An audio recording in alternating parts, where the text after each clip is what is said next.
Hello guys, welcome back to my channel once again and तपाईहरु सन्चै हुनुहुन्छ होला म पनि एकदम सन्चै छु। अहिले चाहिँ धेरै पछि भन्न भिडियो बनाउँदै छु हैन। अनि अब यो के भन्छ छुट्टी थियो आज मेरो चाहिँ अनि छुट्टी भएकोले गर्दाखेरि चाहिँ बाहिर निस्कन लागेको। धेरै भएको थियो भिडियो नबनाएको पनि किनभने अब छुट्टी नभएकोले गर्दा छुट्टी त हुन्थ्यो अब त्यही हो अलिकति अब बिमारी भयो लास्ट अलिकति विकतिर चाहिँ एकदम धेरै त्यो भएकोले गर्दाखेरि चाहिँ बनाइराख्नु पाएको थिएन। अनि अहिले चाहिँ बाहिर निस्कन लागेको यसो यहाँको बारेमा थोरै तपाईँलाई देखाउने कोसिस गर्नेछु है त भिडियो अनि त्यो माडमा जाने होइन यसो सामानहरू लिनुपर्ने छ त्यसको बारेमा थोरै यसो तपाईँलाई देखाउने कोसिस गर्नेछु। किप वाचिङ गाइज एन्ड मेरो च्यानललाई सब्सक्राइब पनि गरिदिनु होला होइन। सब्सक्राइब गर्नु भएको छैन भने है त मन पऱ्यो भने तपाईँहरूलाई लाइक एन्ड कमेन्ट पनि गरिदिनु होला। भेना आउनुहुँदैछ भेनासँग जानु लागेको भेना आउनु न के गर्नु हो तपाईँले म त यहाँ भिडियो गर्दैछु नि त अनि आउनु न भिडियो गर्दै हिँड्यो नि त म त को ए हो त्यो 98 आउँछ नि यहाँ ठ्याक्कै टाइममा आउनु त आउँछ 98 हामी बस चढ्ने त्यो बस हाम्रो मेरो भेनासँग म जाँदैछु म हामी सधैँ बाटो प्राय हिँड्ने गर्छौँ किनभने माथि चाहिँ हाइवे छ ठुलो अनि यहाँ चाहिँ तलको बाटो चाहिँ हाइवे चाहिँ ठुलो चाहिँ होइन यस्तो राम्रो छ यहाँको जस बस्नको लागि इन्भाइरोमेन्ट चाहिँ यस्तो बबाल दामी राम्रो छ कोरियामा होइन के कसो भेनाजु राम्रो छ है दामी छ भेना यस्तो भन्नु चाहिँ अनि काम नगरेर घुम्नु मजा आउँछ अरे हो काम त गर्नु पऱ्यो नि त्यसो भन्दा काम नगर्न भन्दा नि फेरि कसरी पाउने माम त्यसो छ अनि हामी चाहिँ जाँदैछौँ अब रात पनि पऱ्यो होइन। अब कोरियामा के भन्छ यो पसलमा माडहरू चाहिँ लाइक 24 घन्टा खुल्छ है हुनु चाहिँ तर मिनी माडहरू अब यहाँको सिउ भयो होइन 7-11 भयो त्यो चाहिँ रातभरि नै खुलेको हुन्छ।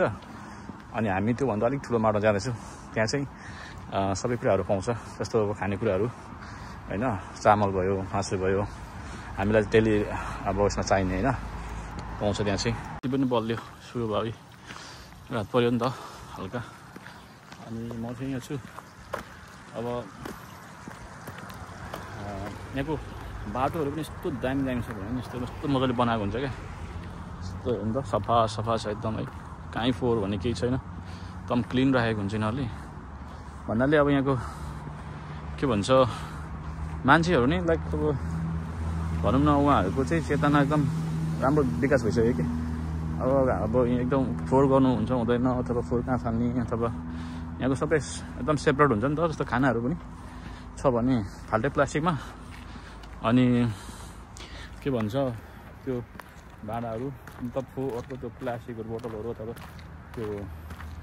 के भन्छ बक्सहरू के छ होइन त्यो नकुहिनेहरू चाहिँ फाल्टै कुहिने चाहिँ फाल्टै के र सबै सेपरेट राखेको हुन्छ क्या त्यस्तो छ। जस एकदम हाम्रो चाहिँ अलिकति खै अब भन्दा नमिल्ने होला तर अब नेपालीहरूको चाहिँ अलिकति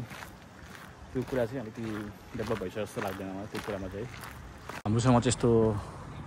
नजिकै चाहिँ बजार मार्ट पनि छ क्या यस्तो छ यो खानेहरू साङ्गेसाल मासु पकाएर पोलेको खाना पनि ठाउँ छ अनि यो नजिकै हो हाम्रोदेखि चाहिँ पाउँछ। यहाँ म जाँदैछु मेरो के अरे अलिक बाटो लामै छ नि यहाँदेखि छोरा छ बाटो अलिक त्यो माटोलाई चाहिँ यहाँ यस्तो पनि छ यो चाहिँ कफी सप हो कफी मजाले बसेर इन्जोय गर्ने साथीभाइसँग होइन यसो कहिले काहीँ चिलमा दामी हुन्छ यस्तो दामी छ यहाँ सफा छ होइन हेर्नु त कति सफा छ राति भयो यस्तो दामी देखिन्छ फेरि यहाँ चाहिँ जति राति त्यति रमाइलो कि एकदम गल्यो म त उकालो चढ्दा चाहिँ अलिअलि उकालो पनि छ क्या अलिअलि उकालो छ माथि हिँडेर जानुपर्छ नि त त्यो गल्ली रहेछ सिग्नल खुलेछ क्रस गर्नु पऱ्यो पारी सिग्नलमा होइन अब फेरि यहाँ गाडी एकदम धेरै जाम के भन्छ धेरै कुद्ने छ त्यही भएर अलिक छिटो क्रस गरिहाल्नुपर्छ ल क्रस गरियो बाटो सुनको मेरो भेना आउँदैछ यहाँ अब त्यहाँ गएर कपाल काट्नु पऱ्यो अलिकति कपाल काट्ने ठाउँ खुलेको छ भने चाहिँ काट्नु पर्ला जस्तो रहेछ खुल्लै रहेछ हाम्रो कपाल काट्ने ठाउँ चाहिँ यहाँ मान्छे कतिजना छ थाहा छैन यस्तो हुन्छ यहाँ चाहिँ सेलुन चाहिँ काट्ने ठाउँ चाहिँ यहीँ हो गुड एसिआई जाने होइन बस्नु भएन बस्नु न सोध्दै एकपल्ट सार्वजनिक सामान्यलाई यो ए कपाल काट्ने अब यहाँ अब है त गाइस नयाँ थियो तपाईँ काट्नु यस्तो छ यहाँ चाहिँ ल काट्नु ल तपाईँले दामी काट्नु कपाल फर्किनु भएको छ कपाल काटिसक्यो है अब बुढी मान्छेले काटिदिनु भएको कपाल चाहिँ जस ठिकै राम्रै काटिदिनु भयो यतिको गरिममा अँधेरो पनि भइसक्यो दोकान जाँदैछु मार्टमा अब मेरो चाहिँ यस्तो काटिदिएको छ है मेरो राम्रै काटिदिएको होला कि तर ठिकै छ केही छैन अब यहाँ त अब चाहिँ बुढी मान्छेहरूले काट्छ अब काट्दाखेरि अब भने जस्तो चाहिँ हुँदैन त्यही पनि ठिकै छ होइन त भएन ठिक छ होइन त भएन राम्रै छ अरे भेनाको भनाइअनुसार चाहिँ ठिकै छ भाइ भन्दै हुनुहुन्छ अब हामी दोकान जाँदैछौँ है अब मार्टमा है अनि अब फाइनली हामी चाहिँ मार्ट आइपुग्यौँ मार्टमा मार्ट चाहिँ है यहाँको यस्तो हुन्छ सबै पानी पिउने के हो पस्नु नभएन हौ यहाँले के गर्नु थाल्नु फेरि यसो मार्ट हो यता पर पनि छ मार्टहरू तपाईँ बजारतिर पनि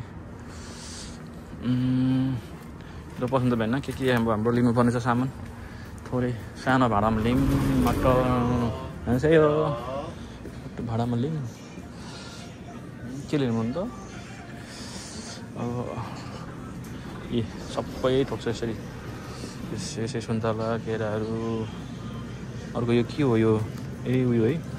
यो पनि लगेर खानु पऱ्यो आज त मिठो हुन्छ यार यो आलु छ होइन भएन यो चाहिँ साङ्गे सालसँग खाने आइटमहरू सबै सागहरू यस्तो राम्रो हुन्छ यहाँ चाहिँ सबै राखिदिएको हुन्छ सरर अब आइरहेको हुन्छ त्यो आइस के भन्छ यसलाई चाहिँ चिसो बनाइरहेको हुन्छ क्या मतलब यो बिग्रोस् भनेर होला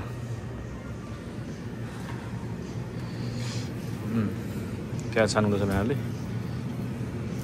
स्याउ चाहिँ किनेर खान सक्ने भयो यो चाहिँ 12,000 कति रहेछ 800 तिनवटाको खर्सानी चाहिँ छ होला कि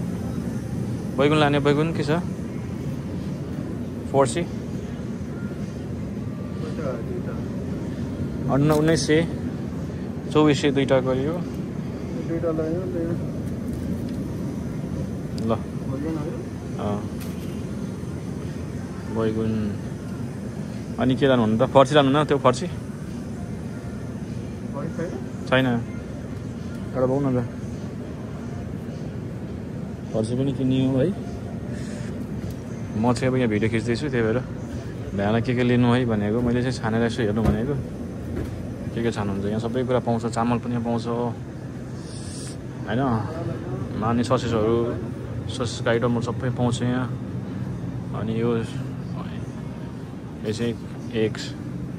अन्डा पनि पाउँछ ठुलो लाने कि सानो लाने प्याकेट अनुसारको छ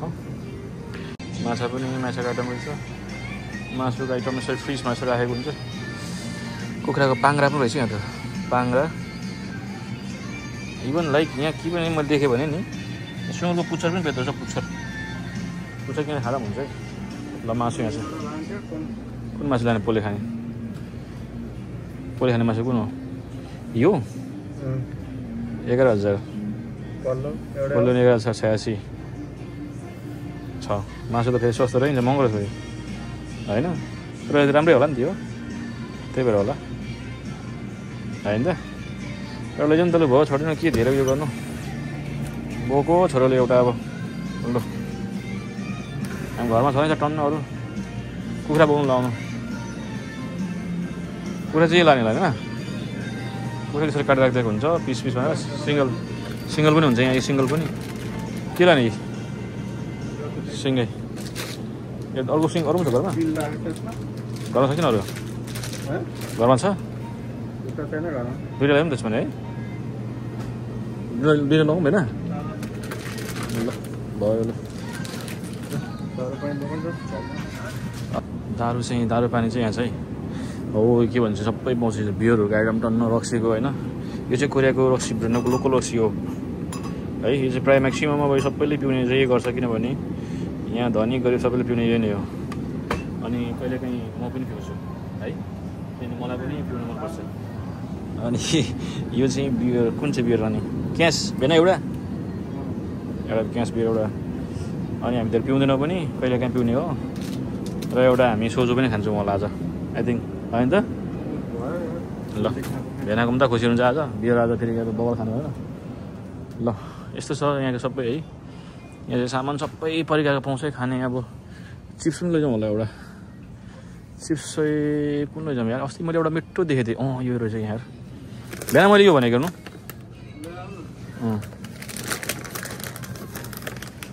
यो चाहिँ दामी हुन्छ यो चाहिँ खानु एकदम मिठो छ यो चाहिँ कोरिया भन्ने साथीहरूले खाँदा हुन्छ एकदम मलाई पनि खासमा चाहिँ खाँदिनँ कि तर कहिलेकाहीँ खान्थेँ तर यो चाहिँ बबल मिठो लाग्यो मलाई चाहिँ एकदम राम्रो लाग्यो सामान पनि किन्यो आजको लागि भेनाले 1 प्लास्टिक मैले 1 प्लास्टिक मेरो चाहिँ यहाँ चाहिँ 1 प्लास्टिक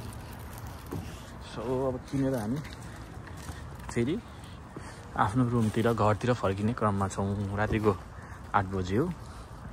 होइन रात पर्यो अनि अब किनेर फर्किँदैछु यस्तै छ किनभने अब यहाँ चाहिँ अब आफूले सबै कुरा गर्नुपर्छ अब होइन आफ्नो काम त ड्युटी त भइहाल्यो प्लस अब ड्युटी पछि पनि सामानहरू किन्ने ओर्ने होइन के किन्नुपर्ने छ घरको लागि खानेकुराहरू सबै आफै किन्नुपर्छ आफै किनेर लाने अनि बनाएर पनि आफै खाने हो फेरि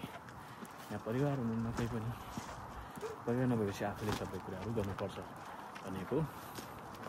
अब सङ्घर्ष त छँदैछ साथमा अलिकति होइन एक प्रकारको फाल्टै दुःख पनि छ त्यसो छ र हामी चाहिँ अब घर फर्किँदैछौँ जाँदैछौँ अब यहाँ थोरै भेनाको एउटा काम छ काम गरेर एउटा चाहिँ चेक गरिसकेपछि हामी घर पुग्छौँ सो गाइस आजको यस्तै छ ब्लगमा चाहिँ आजको मेरो भिडियो यो भिडियोलाई हेरेर यसरी अलिकति सकेसम्म भयो भने लाइक एन्ड कमेन्ट्स एन्ड विशेष गरेर सब्सक्राइब गर्न नभुल्नु होला भन्न चाहन्छु है विकास गर्ने भिजन बनाउने यस्तो गर्ने आन्दोलन गरेर देश विकास हुन्छ कोरियामा आन्दोलन हुन्छ पहिला देश विकास हुन पाएको छ काम गरेर रेमिट्यान्स नेपालभित्रमा पाएको छ सरकारभन्दा जनता धनी हुन पाइएको छ तर के चाहियो नि हो त्यो त एकदम राम्रो है त्यो चाहिँ साँच्चै राजा मात्रै धनी हो सबै उसको सम्पत्ति हो भने जनता चाहिँ लास्टमा चप्पल लाएर गरेको गरे अझ कमसेकम सरकारभन्दा जनता धनी छ नि त त्यही भएर चाहिँ हाम्रो भेना चाहिँ पहिला कमल थापाले गर्दा वाक्क भएर सक्दैन अब यो आयो फेरि यिनीहरू राजा पनि ल्याउने हिन्दू धर्म पनि ल्याउने होइन यिनीहरू जनता उचाल्ने हो पछाडमा अनि आफ्नो के अरे रोटी सेकेर खाने हो चुनाव आएको त ओलीसँग टापे मिलिहाल्छ पर्चाउनसँग मिलिहाल्छ अनि लास्टमा ओलीसँग मिलेन उसले जित्ने पनि होइन ओलीले पनि जित्ने होइन दुईजना लास्टमा जित्ने हो सांसद हुने हो सांसद भत्ता पड्काउने हो खाने हो जनता चाहिँ हेरे हेरे हो भनेपछि हामी यही अहिलेको लोकतन्त्र संहिता सहितको लोकतन्त्र गणतन्त्र नै हामीलाई ठिक छैन होइन यो हामीलाई संहिता चाहिँ काम छैन ए संहिता चाहिँ फेरि काम छैन दुनियाँको चुट्याएर पोसेर दुनियाँलाई गाउँलाई नगरपालिका बनाएर कर तिरेर हैरान छ ए भनेपछि हामीले संहिता चाहिँ काम छैन संहिता चाहिँ काम छैन तर गणतन्त्र जस्तो पहिला लोकतन्त्र 75 जिल्ला छ त्यस्तै सेम बरु त्यही ठिक छ लोकतन्त्र सहितको गणतन्त्र जुन संहिता ठिक छैन ओके ल भेनाको भनाइ पनि सुनियो भन्न त आफ्नो विचार हो यो आफ्नो विचार आफ्नो पाइयो लोकतन्त्रमा जनतालाई भार बोकाउने मात्रै हो मेरो पनि आफ्नै विचार भेनाको आफ्नो विचार सबैलाई स्वतन्त्र छ बोल्नलाई भन्दै आजको ब्लग चाहिँ इन्ड गर्छु भिडियो चाहिँ ओके